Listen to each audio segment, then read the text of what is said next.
South से मिल रही लगातार हार के बाद अब बीजेपी ने साउथ इंडिया को अपने पाले में लाने के लिए तमिलनाडु पर डोरे डालने शुरू कर दिए। ऐसा क्यों कहा जा रहा है? क्योंकि गृह मंत्री अमित शाह ने 2024 चुनाव से पहले एक बड़ा दांव खेल दिया है। अमित शाह ने तमिल पीएम की वकालत कर दी है। जी हां, आपने बिल्कुल सही सुना। बीजेपी के चाणक्य कहे जाने वाले अमित शाह ने पार्टी के लोगों से खुद ये कहा कि वो चाहते हैं कि देश का अगला प्रधानमंत्री तमिलनाडु से हो।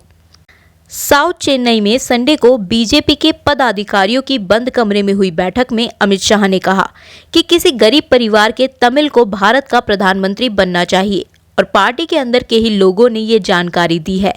इसके आगे अमित शाह ने कहा कि हमने तमिलनाडु से संभावित 2 प्रधानमंत्रियों कामराज और मूपनार का मौका गंवा दिया। इनके प्रधानमंत्री ना बन पाने के लिए डीएमके जिम्मेदार है।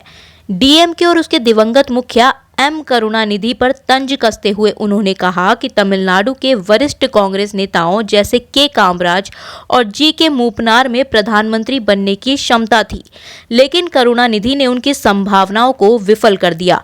अब इसी के चलते तमिलनाडु के दिग्गज कांग्रेसी नेता कामराज अपने निधन के करीब 48 साल बाद फिर से चर्चा में आ गए। यह सच है कि अतीत में 2 मौके ऐसे आए जब तमिलनाडु की शख्सियत प्रधानमंत्री बन सकती थी। पहला मौका आया 1966 में।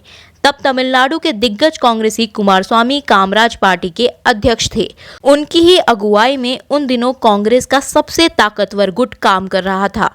कांग्रेस के इतिहास में सिंडिकेट के नाम से दर्ज इस गुट में थे महाराष्ट्र के एस.के. पाटिल, कर्नाटक के एस. निजलिंगप्पा, पश्चिम बंगाल के दिग्गज कांग्रेसी नेता अतुल्य घोष और आंध्र प्रदेश के नीलम संजीव रेड्डी।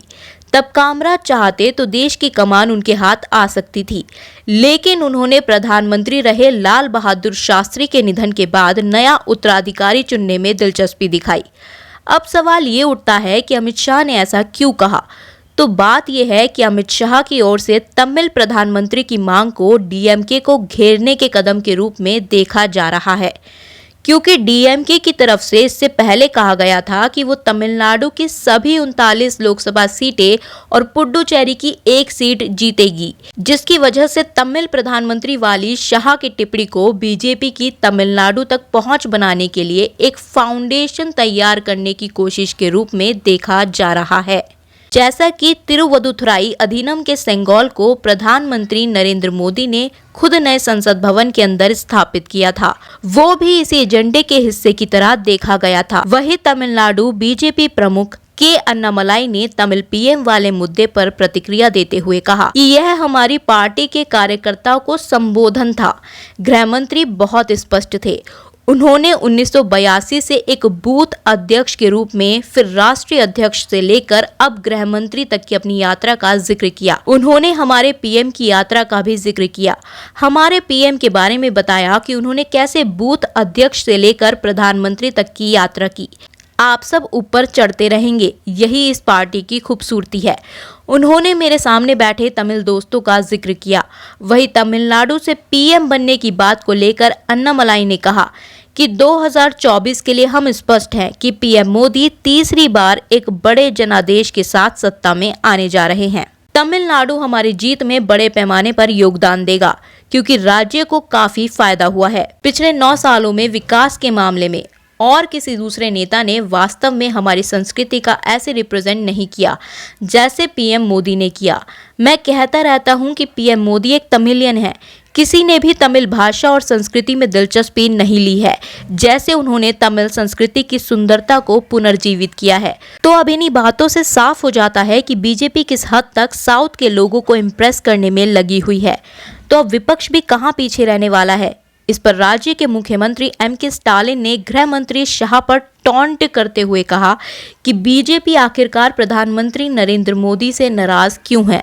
स्टालिन ने कहा कि मैं अमित शाह के सुझाव का स्वागत करता हूं, लेकिन मुझे नहीं पता कि मोदी के प्रति उनका गुस्सा क्यों है, यानी कि वो मोदी को प्रधानमंत्री बनाने की जगह किसी तमिलियन को प्रधानमंत्री क्यों बनाना चाहते हैं।